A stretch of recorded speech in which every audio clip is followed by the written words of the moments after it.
Okay. There we go.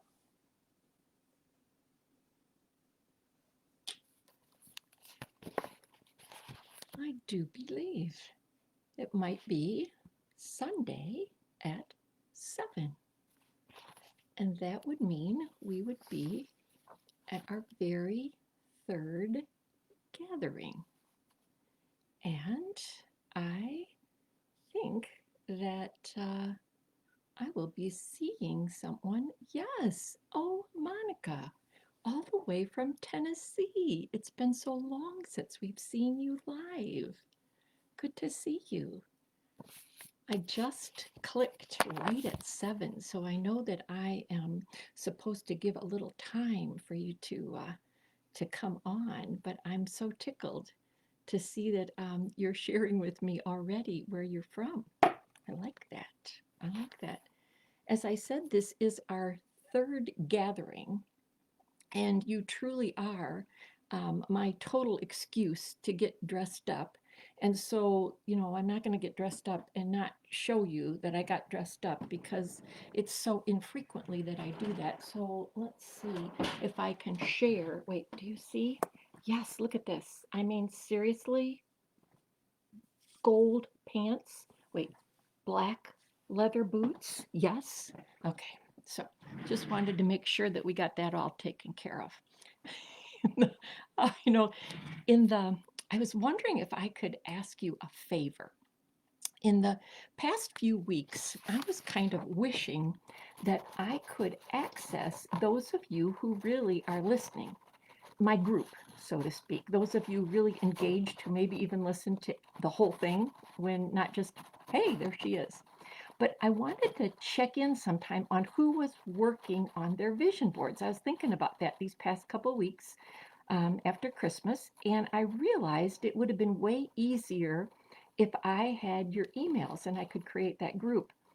Now, I have another vested interest. I was thinking about traveling this soon, maybe, where it's warmer. And I would like to have people that I could ask for suggestions on where to stay, what are good places, safe places, what to do. I kind of always think it helps if you have someone local to connect with. So if you're comfortable writing your email address with your city and state in that comment section over there, if you don't mind that, I would appreciate it. And if you feel, you can also email me at Jeanie, Jeanie .martin@gmail.com. I was mulling over topics for a Sunday at 7, and I thought, well, oh my gosh, I could get feedback from those who really listen and would be willing to share opinions. So I'm just asking you if you would add your email with city and state in the comments or send it to me to my email at jeanie.martin@gmail.com. And you will then officially be connected and collected. Oh, and if I didn't tell you, this outfit actually came when people were allowed to travel. It came from Italy. It was an airport in Pisa, I think was where we were. And I hadn't bought anything of significance. And did you know that they have airports that have incredible stores in them in Italy? And so I just wanted to share that. I used to travel, I used to shop, and I used to have more places to be able to wear my clothes. So thank you again for providing that. It's Sunday at 7, January 10th, 2021. On December 13th, I talked about uncertainty and hope. On December 20th, talked about vision boards and dreams. Today, you get one word: grit. Right now, on the 10th of January, in the midst of an ongoing pandemic, a continuing quarantine, an uncertain economy, an unsettling political upheaval, grit might be the definitive word to get us through 2021. Nurses, Medical staff are overwhelmed with COVID patients and vaccines. Waitresses and retail clerks are longing to get back to work. Teachers, some of you are desperate yet fearful to get back into the classroom, frustrated with virtual learning. Kids longing for personal interaction who had an A in Spanish last spring and this winter they're failing. They long to just be back full-time with their friends. Those same kids cooped up and kept out of gyms, away from their team and their coaches, they long for a volleyball tournament and truly wish they could sit on the bench at a basketball game and cheer. When I asked my granddaughter, a high school senior, to create a vision board, she added a picture of graduates tossing their mortar boards in the air. And she said, "Oh, Grandma, I hope we can at least do that in May when I graduate."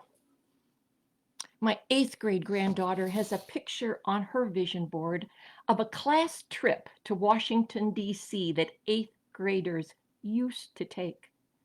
Ironic today that it's not fear of the virus that might make a parent hesitate to send their kids to our capital. My grandson had a basketball game on his vision board. He's in 9th grade. He's probably grown 6 inches this year, and he's over 6 feet tall.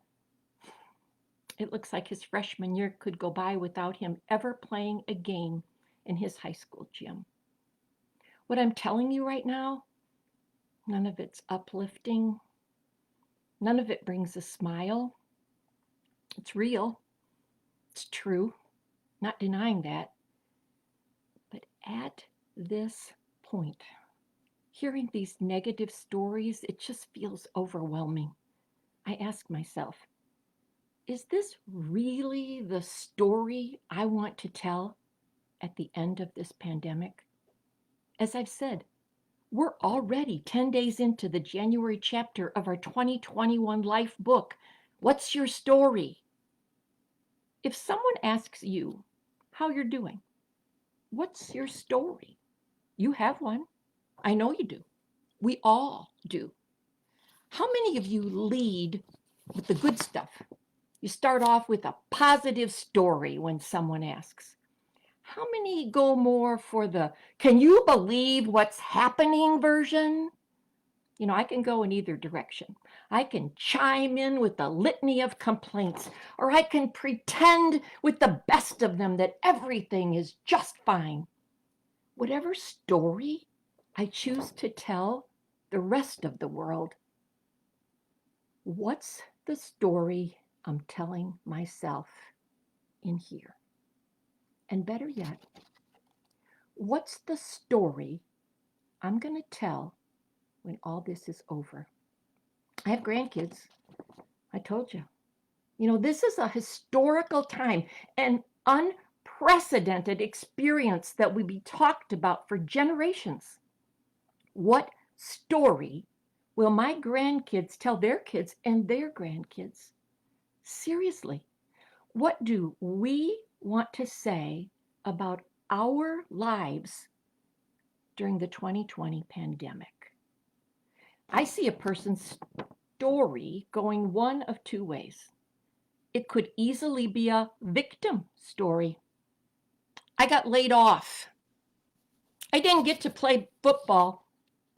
I haven't been in a restaurant for over 8 months. Or a person could spin life a different way and tell a victory story. While I was laid off, I started my own small business in our garage.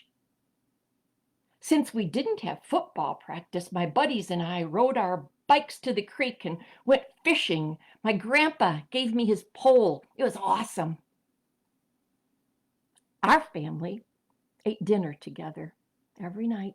It took some getting used to, but we told stories and laughed at jokes, and it became a favorite part of our new normal. You're the author of your own story. What will you be? Victim? Victor? When I talk about writing your story. I'm not talking about stories that make the 5 o'clock news or the headline of a newspaper, nothing ginormous, but the story you write should be worthy of telling at the family reunion when you finally get to have one. What's the story you'll tell when you're back in the break room in your office? Or what story will you share years and years from now when you're sitting around that fire pit that you built way back in the spring of 2020? We have to start. We're 10 days in already. What's your story? I do think it should involve a goal that you can reach in 2021 that would warrant a victory pose. And it would be all right with me if there is more than one goal that you celebrate in 2021. Now, the best stories start with adversity. It doesn't all go well and smoothly. Obstacles have to show up when you're going for that goal. And that's where the good stuff comes in, all the gritty stuff that's horrible to live through, but it sounds so heroic when it's over. Remember, in a victory story, you get to write an end to that story that's positive, and you get to figure out a way to make it a story worth telling, and everyone will attribute the win to you showing grit. Grit pulls you through. Where do you start? With a goal that's measurable and with milestones along the way that you'll celebrate and then keep going. You'll know when you get the win because you want someone else to know too. Do you already have a goal? Do you have a goal that will satisfy and gratify you? What will it take to get you to instigate a high five? To throw your hands in the air with a victory, to pound your fist on the desk with satisfaction? Who's going to give you a hug when you tell them? Who'll share a fist pump? And can you even remember the last time you just leapt out of your seat with an "I did it" yell? What win from what goal would bring that on? Is there a sales goal that can do that? Is there a new time for your mile run or a 3-point stat that would do it? Do you have monthly production goals to work towards? Do you have spelling tests, descriptive essays, or a self-help book that you should read? When I looked at vision boards in these last few weeks, I saw a lot of reduce our debt pictures. Could your story be that 2021 was the year you got your finances in order and you had X amount of dollars put away for college for the kids? Are you focused on an internship, a scholarship, a promotion, or a passing grade in geometry? Since this is my speech, you have to use my definition of words. Goals are related to efforts that have numbers and timelines attached. Now, goals don't have to be grandiose, they have to be doable. But when you say that goal out loud, it should give your stomach just a bit of a twinge. If I were to probe, you'd admit that this goal is going to require grit. And you, remember, that's what I'm talking about, grit. And you writing a victory story about it. My last definition, goals, they are vehicles when reached that move your reality closer to your vision. Goals can be made by entrepreneurs and business owners. Goals can be made by third graders and high school science teachers. You know, moms can set goals and basketball star wannabes set goals. Goals can be set daily and weekly and monthly. Goals have numbers and deadlines. They aren't always fun, but without goals being met, vision never happens. A divorced mom wants to buy a house. Her new job has monthly quotas, and at 4 o'clock, when she's supposed to shut down the computer, a bid comes in. What does she do? It could clinch a bonus. There's supper, school assignments, a favorite Netflix show. Hard to connect that click of the mouse that results in the extra hour eaten up with work. Hard to connect that work to a maybe house on a vision board. What does it take to do all of that and get up at 5 the next morning to start over? What does it take? It takes grit. You know, a 4th grade boy, he wants to play basketball for the NBA. It's on his vision board. One day, years from now, he tells his story. During the pandemic, my dad worked from home, and every day he'd take a break and we'd shoot baskets for at least an hour. I miss my dad. Does it matter if that little boy, ends up in the NBA? Does it matter how many free throws he made? What matters in that story is that he gets to tell about his dad.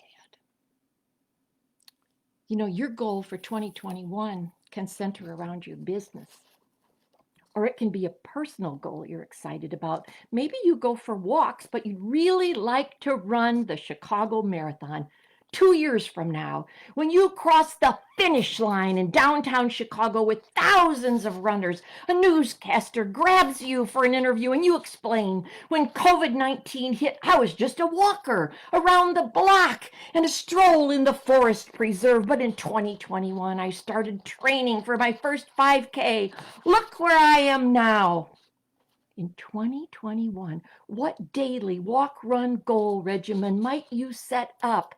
What is your victory story during COVID?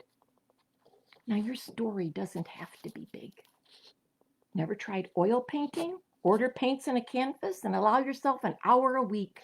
Maybe it's a weight loss number on a scale and you get back to where you were before quarantine. It could be 10 booking contacts a day, 5 days a week with no excuses. What if every day you turned in every assignment every teacher gave you, every assignment, every day for a week? I don't know about you, but would there be a mom out there that would cheer for you? How would you feel about yourself? After you set the goal and start working toward it, guaranteed, it's not going to just happen. That's when we find out who really has grit. What's grit, anyway? During a TED Talk on grit, Angela Duckworth told about her high-flying job in consulting and how she stepped down to take a job teaching math to 7th graders. Now, what struck her was that IQ, it wasn't the only difference separating successful kids from those who struggled. She was convinced all kids could learn if they worked long and hard enough. But some, they didn't make it. She wondered, what differentiated the kids? The strongest achievers weren't always the ones with high IQ scores. And schools, what do? They measure IQ. But she sensed that being successful might be more, might be something else. She looked for a better perspective to define success, something else that needed to be measured. Her question was, why do some do better in school and in life? Why do some people persevere when others fail? She left teaching, went to grad school to become a psychologist, and she did studies of people in super stressful situations. Her team went to West Point to see which cadets made it, which dropped out. They went to the National Spelling Bee trying to predict who could win. They partnered with private sales companies to see who would keep their jobs, who would make the most money. You know what they found? Success It wasn't based on good looks, not on health, not on background, not on personality or intelligence. What she started to look for was grit. What's grit, anyway? Grit, it's defined as passion and perseverance for the long haul. Grit, it's steely, unremitting determination, often over decades. And grit, it turns out, is the greatest predictor of long-term success. Now, maybe by this point you realize I have an ulterior motive for choosing grit for 2021. What if the grit that we show now carries over into years of being willing to set tough goals and reach them? Could a victory story in 2021 ever turn into long-term success? You see, gritty people, they don't quit. What's a 2021 goal that you will not give up on? What's a goal that will be a victory story that you're going to tell every time someone brings up the pandemic of 2020? And what if this sets you up for what you're going to do for decades? And if you want to change the world, start by making your bed. Now, where'd that come from? Admirable William McRaven wrote a book. The title, Make Your Bed, Little Things That Can Change Your Life and Maybe the World. His book is based on a Navy SEAL's inspiring graduation speech, and Wall Street Journal says this book should be read by every leader in America. I had to throw this in because I've taken his advice, literally. It's part of my pandemic story. At 8:00, my feet hit the floor, and every day I make my bed before getting into the shower. Every day since March, I've done my hair and makeup. Every day, my goal is to walk 10,000 steps and at least 5 days a week do an hour of body something, body combat, body pump, body flow. I'm being a forever learner. I've taken classes, I've taught on Zoom. I have a list of books I've read or listened to on audio when I'm walking, and I make sure the list of books is longer than the list of movies I'm watching on Netflix. This is how my very simple victory story starts. Now, I have a niece who's a respiratory therapist in a large hospital near here. She's a mom with 2 little kids going through a divorce. She's volunteered to work the COVID floor because she gets a bonus. I know her victory story.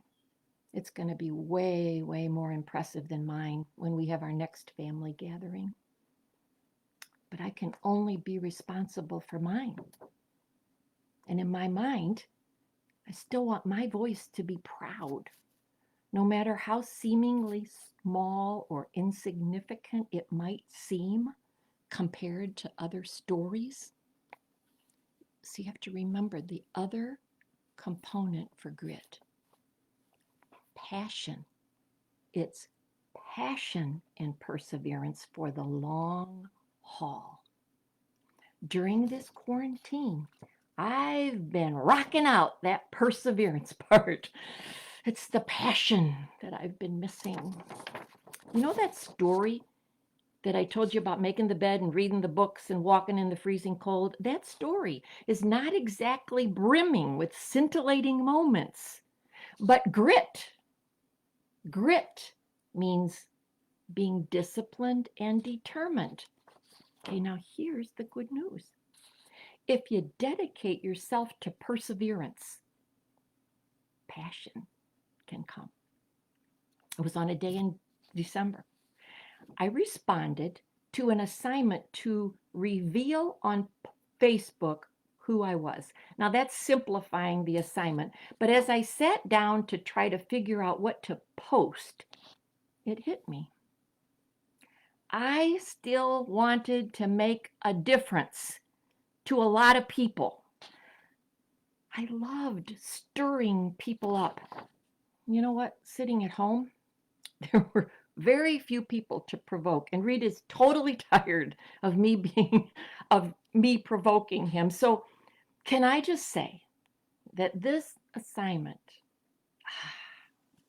passion stirred again, and I was on a roll. A few posts later, and I had committed myself to a Facebook Live. Do you know that there have been over 7,100 views on that first post and over like 5,400 on the next? You know what? Oh gosh, I've bantered back and forth with so many of you, and I promise you, I've read all 789 comments that you've made. You brought me to tears, and you made me laugh out loud in this audience, as an audience in this office. Although I'm still here alone, but I don't feel that way anymore. My story is evolving because I persevered, and then the passion came. I'm adding to the story. I'm gonna get it. I'm gonna get it. Do you know what I'm gonna get to do? I'm gonna get to tell about my time in the pandemic. In a private message, one woman told me about her husband. She said, he has 2 years to retire, and COVID has taken a toll on his ability to dream. Your video was so great for him. It actually inspired him to send a video to his leadership council kids and to coaches. And he has already received feedback from them and how they needed his words of hope during this season. Your 137-minute video is like a pebble thrown in the giant lake that is continuing to ripple into the lives of so many people beyond who you know. Thank you for using your talents and inspiring us to do the same. As much as I loved reading that post, it was not a post about me. I see myself as a conduit where people can recognize the value of their own worth, the value of their own stories, and they can share them with one another. How about your talents? How about your story? Who are you going to inspire with your victory story? On Friday, I woke up to another message. This one was a text. Jeannie, you came to mind this morning during my reading. Author Mark Batterson was talking about the influence on people we may have, and he said, you may not influence millions of people, but you may influence one person who influences millions. The text continued, Jeannie, that line made me think about how you influenced me, and now I share my story. I keep hearing people who share my story that influence them. That author, this is how he ended his chapter. He ended his chapter with, what if you were called to influence one person who influences millions of people? I don't know. who that one person might be. But you're sitting there quietly listening, and you're feeling quietly determined, and you're quietly formulating the story that you're going to write. I believe that victory stories will be written about this pandemic, and yours could be the one that impacts millions. I want to thank you. I want to thank you for being a champion audience and also an integral part of my story. Love you.